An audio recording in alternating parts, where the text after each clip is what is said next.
Hello everyone, good morning. बहुत बहुत स्वागत है आप सबका इस करंट अफेयर्स के सेशन में। आज जो हम करंट अफेयर्स करेंगे उसमें हम कल का भी कवर कर लेंगे। जो कल आपका सेशन नहीं था उसको भी हम आज ही कवर कर लेंगे, ठीक है। So not to worry. आइए शुरुआत करते हैं हम आज की न्यूज के साथ में। हाँ, और उसके पहले बता दें आरआरबी का ये जो नया बैच है ना, एनटीपीसी जंक्शन बॉक्स, ये आपका 17 से शुरू हो रहा है। तो 17 तारीख तक जितने भी लर्नर्स को इसमें एनरोल होना हो जाइएगा। इसमें पूरे कंप्लीट कोर्स के साथ साथ इसमें टेस्ट सीरीज भी है, ई बुक भी है इसमें, ठीक है। और हम ही इसमें आपको पूरा सारी जीएस वगैरह सेक्शन हम ही पढ़ाएंगे। आइए फिर, और हाँ, ये है आपके करंट अफेयर्स की बुक, हार्ड कॉपी बुक। अगर आप किताब को हाथ में लेके पढ़ना चाहें तो ये बुक है, बहुत अच्छी सी है ये जनवरी से लेके सितंबर तक का इसमें पूरा करंट अफेयर्स है। तो आपके आगामी एग्जाम्स के लिए बहुत हेल्पफुल होगी। You can get this book on lab की ऐप में ही, बुक सेक्शन में आपको ये मिल जाएगा। इसकी डिलीवरी जो है ये कल से स्टार्ट होगी, ठीक है। तो अभी जिन लर्नर्स ने ऑर्डर भी करा हुआ है इसको, तो इसकी डिलीवरी जो है ये कल से स्टार्ट होगी, ठीक। चलिए आइए देखते हैं कौन सी ऑर्गेनाइजेशन ने, देखिए अभी नोबेल पीस प्राइज मिला है। तो नोबेल पीस प्राइज की बात करें अगर, तो नोबेल पीस प्राइज अभी दिया गया है, जापान की ऑर्गेनाइजेशन है, इसका नाम है निहोन हिदाकी ऑर्गेनाइजेशन। ये काम किस में करती है? ये न्यूक्लियर वेपन के अगेंस्ट काम करती है कि न्यूक्लियर वेपन नहीं होने चाहिए दुनिया में, इसके लिए सेंसिटाइज करने के लिए काम करती है ये निहोन हिदाकी ऑर्गेनाइजेशन। ये पीस प्राइज दिया है, जापान की ऑर्गेनाइजेशन है ये।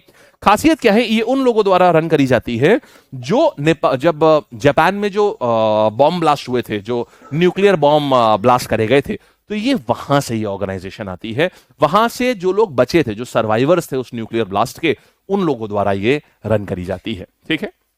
आइए आगे बढ़ते हैं। कौन से साइंटिस्ट को 2024 का नोबेल प्राइज मेडिसिन के फील्ड में मिला है? आपको पता है, हमने आपको सिखाया है मेडिसिन कौन देखता है? डॉक्टर। डॉक्टर विक्टर एक जैसा है ना, तो विक्टर एम्ब्रोस एंड गैरी रोवनुक, राइट। चलिए आगे बढ़ते हैं। फिर देखिएगा अभी fifth test world's most powerful rocket Starship था। फिफ्थ ये स्टारशिप का वर्ल्ड्स मोस्ट पावरफुल रॉकेट अभी इन्होंने बनाया, तो इनका फिफ्थ टेस्ट था इसका। तो ये जो था वो क्या था? ये सुपर हैवी रॉकेट था, ये सुपर हैवी बूस्टर था जिसको समुद्र में ड्रॉप कर दिया गया? नहीं। सुपर हैवी बूस्टर था जो लॉन्च पैड पे आ गया? हाँ। देखो ये हुआ क्या था, अभी जो हमारा स्पेसएक्स है इलॉन मस्क का, इसने क्या किया, आज तक का अपना सबसे बड़ा मिशन लॉन्च किया, जिसमें एक बहुत हैवी रॉकेट को इन्होंने लॉन्च किया। लॉन्च करने के बाद स्पेसएक्स देखो जाना किस लिए चाहता है? रीयूजेबल रॉकेट बनाने के लिए, कि आपका रॉकेट जो है, जैसे बाकी कंट्रीज के सारे रॉकेट क्या होते हैं, रॉकेट्स उड़ेगा सैटेलाइट को लेकर के, सैटेलाइट को स्पेस में भेज देगा और खुद पानी में गिर जाएगा, मतलब बर्बाद हो जाएगा। स्पेसएक्स क्या करता है? रीयूजेबल रॉकेट बनाता है। माने उनके जो रॉकेट्स होते हैं वो वापस ही लॉन्च पैड पे आके खड़े हो जाते हैं। इस बार क्या किया गया है, इन्होंने रॉकेट को खड़ा भी नहीं किया लॉन्च पैड पे, एक मैकिला नाम का एक लोहे का पूरा स्ट्रक्चर था। जैसे मान लो ये है, जैसे मान लीजिए ऐसे, ये रॉकेट ऐसे आ रहा है, ऐसे आ रहा है, ऐसे आ रहा है, नीचे आ गया, और मैंने ऐसे जाके इसको ऐसे पकड़ लिया, हवा में ही इसको कैच कर लिया ऐसे। अब ये रॉकेट हवा में टंगा हुआ है, ये जमीन से कुछ मतलब 50-60 फीट ऊपर, खाली बस ऐसे हवा में टंगा हुआ है ये। तो इससे क्या हुआ, ये बहुत बड़ी उपलब्धि थी कि जहां पर बाकी देश जो है उनको अपना रॉकेट समुद्र में गिराना पड़ता है, स्पेसएक्स ने पहले तो जमीन पर उतारता था, अब स्पेसएक्स कहता है रहने दो, मैं हवा में ही कैच कर लूंगा। इसने मैकेला नाम का एक इंस्ट्रूमेंट बनाया है जिससे ये ऐसे करके हवा में ही कैच कर लेता है रॉकेट को। तो ये एक बहुत बड़ी उपलब्धि थी ये, राइट। चलिए, तो सुपर हैवी बूस्टर हैं जो लॉन्च पैड पे वापस आए। आइए आगे बढ़ते हैं। फिर हम देख रहे हैं कौन सी टेक्नोलॉजी यूज करी गई है यहां पर। ओ, क्या बोलते हैं उस स्ट्रक्चर को जो लॉन्च पैड पे वापस आने, जो लॉन्च पैड पे ही वापस ले लिया गया है, लॉन्च पैड पे हवा में ही रोक लिया गया है, उस स्ट्रक्चर को मैग्जिला बोलते हैं, ठीक है।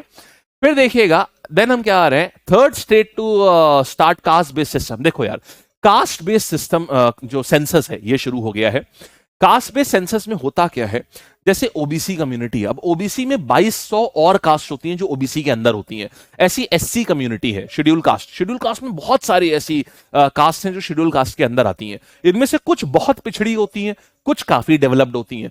तो रिजर्वेशन धीमे धीमे जो डेवलप्ड हो चुकी है ना, उनको उतना बेनिफिट कम करके जो बहुत ही कम डेवलप्ड है उनको ये बेनिफिट दिया जाएगा। इसके लिए कास्ट सेंसस कराया जाता है। तो जितने भी नॉन बीजेपी शासित राज्य हैं वहां पर ये ज्यादा हो रहा है। बीजेपी कहती है कि नहीं, इसको नहीं यूज करेंगे क्योंकि इससे वोट बैंक पॉलिटिक्स बहुत ज्यादा बढ़ जाएगा, और हम इनफैक्ट हम बहुत मुश्किल से कास्ट से ऊपर आ पाए हैं। इतने साल लग गए, हमें 70 साल लग गए कास्ट सिस्टम से ऊपर आने के लिए। आज जब कास्ट सिस्टम भूल जाना चाहिए इस समय, तब हम दोबारा से कास्ट की बातें करने लगे और कास्ट के बेसिस पे डिवीजन शुरू कर दें, तो हम वापस से 100 साल पीछे पहुंच जाएंगे। तो नॉन बीजेपी जो राज्य है वहां पर ये होता है। तो पहले आंध्र प्रदेश हो गया, दूसरा बिहार हो गया और तीसरा आ गया तेलंगाना में। अब इसकी शुरुआत करी जा रही है, ठीक है, अभी तेलंगाना में इसकी शुरुआत हो रही है। फिर देखिएगा, अभी इंडिया का डिजिटल एग्रीकल्चर समिट हो रहा है। मतलब क्या है, देखो आईसीएफआई और ये जो दूसरा है आईआईटी रोपर, ये मिलकर के डिस्कस कर रहे थे कि कैसे फार्मर की लाइफ को हम और सुधार सकते हैं डिजिटल इंफ्रास्ट्रक्चर पे। मतलब अगर हम उसे टाइमली न्यूज दे दें कि तुम्हारे वहां बारिश होने अगले 6 महीने में कितनी बारिश होगी, तुम्हारे वहां कौन कौन से कीड़े आ सकते हैं, तुम्हारे वहां कौन कौन से क्या बोलते हैं, तुम्हारे वहां कौन कौन से जमीन पे कीड़े लग सकते हैं, फसल को कौन से कीड़े लग सकते हैं, अगर ये सब हम चीजें पहले से ही बता दें तो फार्मर को कितना फायदा होगा। तो इस प्रकार के इसी चीज के लिए आईआईटी रोपर और साथ ही आईसीएफए, इनके द्वारा एक समिट ऑर्गेनाइज करी गई। कहां पर? नई दिल्ली में ये करी गई। इसका नाम है इंडिया डिजिटल एग्रीकल्चर समिट, ठीक है, ये हो गया। फिर देखो इंडिया की रैंकिंग, अभी देखो ग्लोबल हंगर इंडेक्स निकाला गया। ग्लोबल हंगर इंडेक्स में क्या है, 127 देशों को इसमें रैंक किया गया, जिसमें भारत की रैंक कितनी दी गई है? 105। बहुत ही चिंताजनक है। लेकिन जब मिनिस्टर एस जयशंकर साहब से पूछा गया कि ये क्या है, बोले ये सब बकवास है।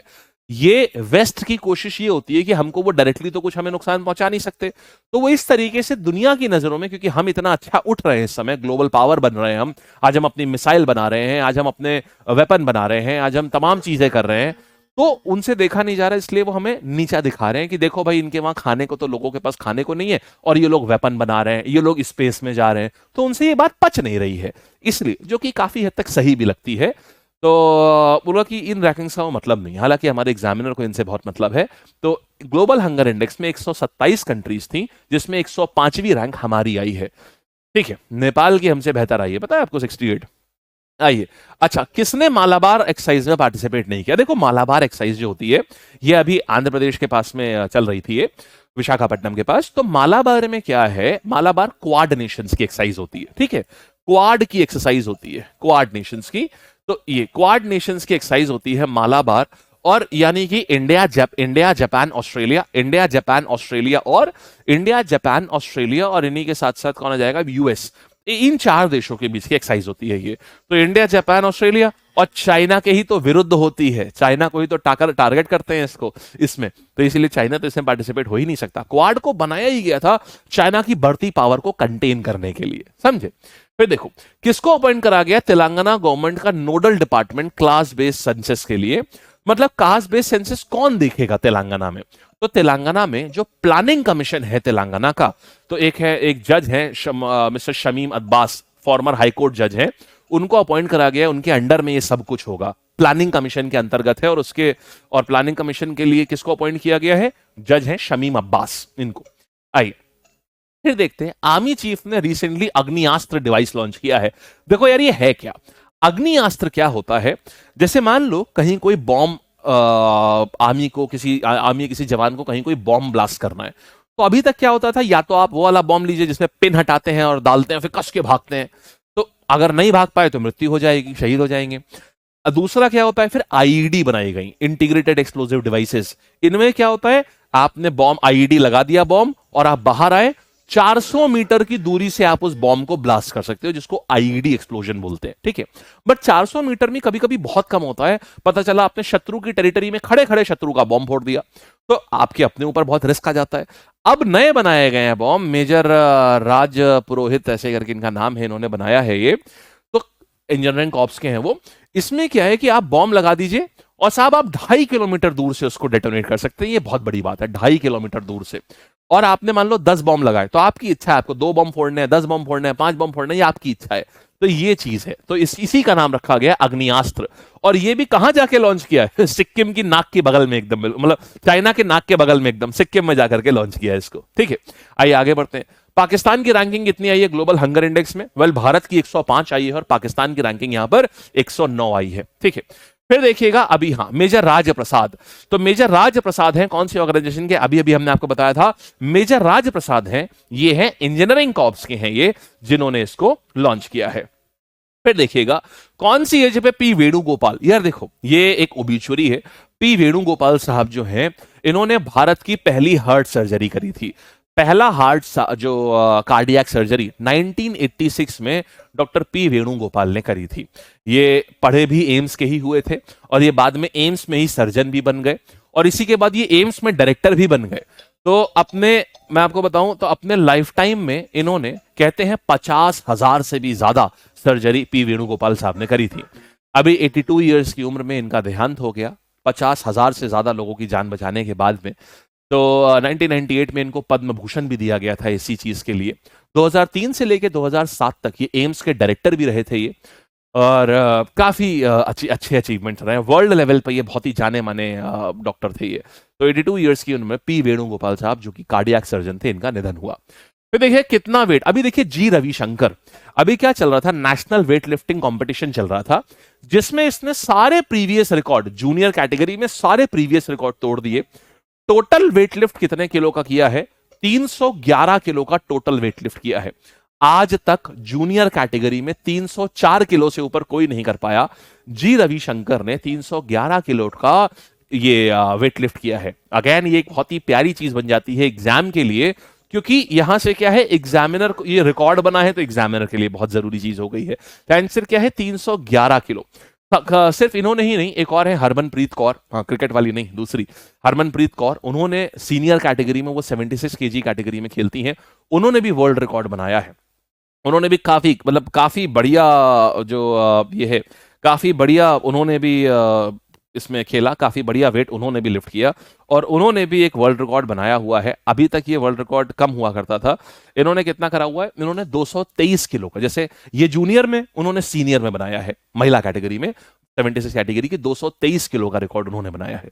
इन्होंने कितना बनाया है? 311 किलो का जूनियर कैटेगरी में बनाया है, जूनियर मेंस में। ठीक है, आइए फिर देखिएगा मालाबार एक्सरसाइज कौन से राज्य में कंक्लूड हो रही है? मालाबार एक्सरसाइज हमने आपको बताया ये विशाखापट्टनम में कंक्लूड हो रही है, ये आंध्र प्रदेश में है। ऑलराइट, फिर देखते हैं कौन से साल में ग्लोबल हंगर इंडेक्स शुरुआत करी गई है? शुरुआत कह रहा हूं, मतलब कब रिलीज हुआ है? ये तो इसी साल रिलीज हुआ है, 2024 का इंडेक्स है, जिसमें हमारी रैंक कितनी है? 105 रैंक है हमारी। ठीक है, आंसर आ जाएगा ये। फिर देखते हैं, अच्छा कौन से कैटेगरी में हरमनप्रीत कौर ने, अरे वाह, नया नेशनल वेट लिफ्टिंग चैंपियनशिप जो हिमाचल प्रदेश में चल रही थी, कौन सी वेट कैटेगरी से उन्होंने लिफ्ट किया है? वो 76 कैटेगरी में खेल रही थी और उन्होंने इंडिया का रिकॉर्ड बनाया है, रिकॉर्ड हाईएस्ट उन्होंने लिफ्ट किया है, 223 किलो उन्होंने लिफ्ट किया है। ठीक है, आइए अच्छा संडे को ना हम सैटरडे या संडे में हम क्या करते हैं, जैसे अभी संडे को हमने पूरा वीकली करंट अफेयर सेशन लेते हैं लाइव, तो जरूर अटेंड करा करो, ये ऐसे ही चलेगा और उधर हम लोग लाइव करेंगे तो बहुत अच्छे से कवरेज होगा पूरा। ठीक है, कौन से साल में ऑस्ट्रेलिया ने मालाबार एक्सरसाइज ज्वाइन करी है? तो वेल ऑस्ट्रेलिया 2007 में एक आध बार करा, फिर अलग हो गया, लेकिन 2020 से रेगुलर करता है अभी ये हमारे साथ में। और जापान ने कब से ज्वाइन करा है मालाबार एक्सरसाइज? पहले 1992 से सिर्फ इंडिया और अमेरिका करते थे, 2015 में आ गया यहां पर जापान और 2020 से आ गया यहां पर ऑस्ट्रेलिया। ठीक है, चलिए मालाबार क्वाड नेशंस के बीच की एक्सरसाइज होती है। डॉक्टर पी वेणुगोपाल ने पहली हार्ट ट्रांसप्लांट का परफॉर्म किया, पहला heart transplant doctor P Venugopal का आता है 1986 में। फिर आते हैं, अभी बेटर रैंकिंग किसकी है ग्लोबल हंगर इंडेक्स में? यार हमसे बेहतर रैंकिंग तो नेपाल को दे रखी इन लोगों ने। ठीक है, तो बेटर रैंकिंग है नेपाल की, हमसे बेहतर रैंकिंग है यहाँ पर 68 है। आइए चलिए, that's it for the day guys, bye करते हैं, टाटा करते हैं, ऑल द बेस्ट, मस्त रहिए, जबरदस्त रहिए, खूब अच्छे से पढ़िए और बढ़िया बढ़िया से संडे को जो रिवीजन सेशन होता है उसको भी अच्छे से अटेंड करिए। ठीक है, चलते हैं, ध्यान रखिएगा 17 तारीख से जंक्शन बॉक्स की क्लासेस शुरू हो जाएंगी, जो भी बच्चे इसको लेना चाहें, this is the code lab, ये 3000 का है, अभी 1499 का आपको पड़ेगा ये, एंड ये आपकी बुक है जो लोग भी हार्ड कॉपी बुक से पढ़ना चाहें। ठीक है, thank you, bye bye, take care, all the best, all the best.